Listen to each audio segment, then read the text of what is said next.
Hello बच्चों, पिछले video में हमने देखा था परिमेय संख्या किसे कहते हैं। इस वीडियो में देखेंगे अपरिमेय संख्या किसे कहते हैं। अपरिमेय संख्या को इंग्लिश में इरेशनल नंबर कहते हैं। इसका डिफिनीसन नीचे दिया हुआ है। चलिए सबसे पहले हम लोग इसका डिफिनीसन देख लेते हैं।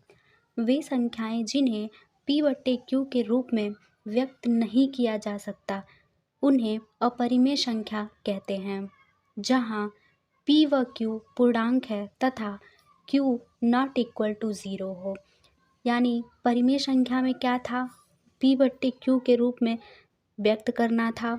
अपरिमेय में क्या है, p/q के रूप में व्यक्त नहीं करना है। अगर आप लोग परिमेय संख्या का वीडियो नहीं देखे हैं तो जाके परिमेय संख्या का वीडियो ज़रूर देखें। यहाँ हम लोग एग्जाम्पल लिए हैं √3, √5, √7, ऐसे भी और सारी संख्याएं होती हैं। अब चलिए इसमें से हम लोग एक एग्जाम्पल लेते हैं और इसको सिद्ध करते हैं कि ये अपरिमेय संख्या है या नहीं है। तो हम लोग लेते हैं √3 को। तो यहाँ हम लोग लिखेंगे √3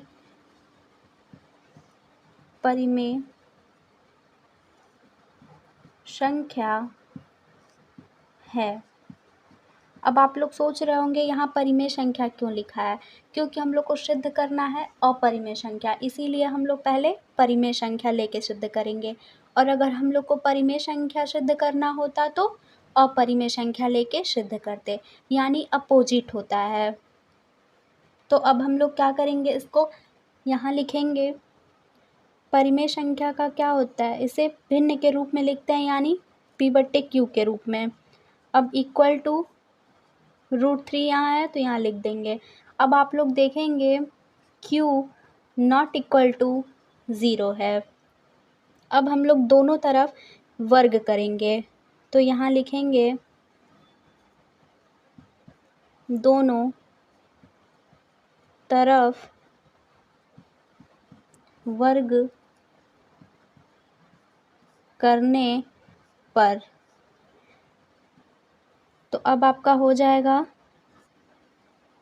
p/q का होल स्क्वायर इक्वल टू √3 का होल स्क्वायर। अब हम लोग इसको और सॉल्व करेंगे, यानी सरल करेंगे। तो यहाँ लिखेंगे p² upon q² equal to 3। अब यहाँ 3 क्यों होगा, क्योंकि जब ये स्क्वायर हटेगा तो ये रूट भी हट जाएगा। तो रूट और स्क्वायर दोनों हट जाएंगे तो यहाँ केवल 3 बचेगा। अब हम लोग इसके बाद सॉल्व करेंगे। इसको हम लोग लिख सकते हैं p इंटू पी।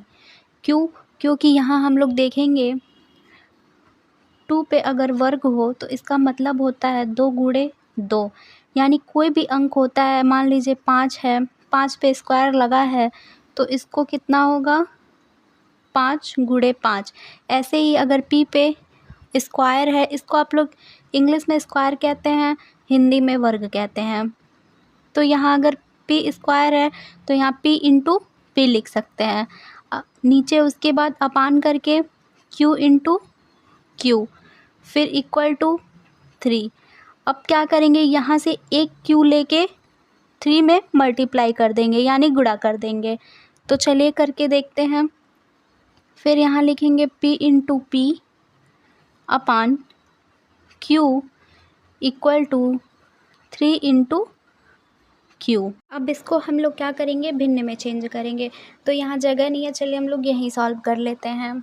तो इसको भिन्न में चेंज करेंगे तो यहाँ क्या हो जाएगा, p² upon q equal to 3 into Q. अब ये आपका हो जाएगा भिन्न और ये क्या हो जाएगा पूर्णांक, क्योंकि 3 पूर्णांक है और q भी पूर्णांक है। और जब पूर्णांक का पूर्णांक से मल्टीप्लाई होता है तो ये भी आपका क्या हो जाता है, पूर्णांक ही हो जाता है। इक्वल टू लगा देंगे, फिर देखेंगे कभी भी भिन्न पूर्णांक के बराबर नहीं होता है और ना ही पूर्णांक कभी भी भिन्न के बराबर होता है। तो यहाँ आपका हो जाएगा, चूँकि √3 परिमेय संख्या नहीं है, इसलिए √3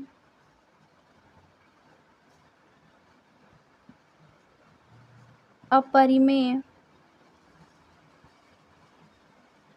संख्या है। यहाँ हम लोग देखेंगे जब √3 परिमेय संख्या पे सॉल्व कर रहे थे तो ये परिमेय संख्या नहीं हो सकता। क्यों? क्योंकि कभी भी भिन्न पूर्णांक के बराबर नहीं होता और पूर्णांक भिन्न के बराबर नहीं होता, इसीलिए ये आपका क्या हो जाएगा, अपरिमेय संख्या हो जाएंगे। ऐसे ही हम लोग √5 का कर सकते हैं, √7 का कर सकते हैं। ऐसे ही और भी संख्याएं यहाँ हम लोग ले सकते हैं और देख सकते हैं कि अपरिमेय संख्या है या नहीं है। आप लोग कोई भी यहाँ संख्या रख के देख लेंगे। अगर वीडियो पसंद आया हो तो चैनल को लाइक, शेयर, सब्सक्राइब करें। धन्यवाद।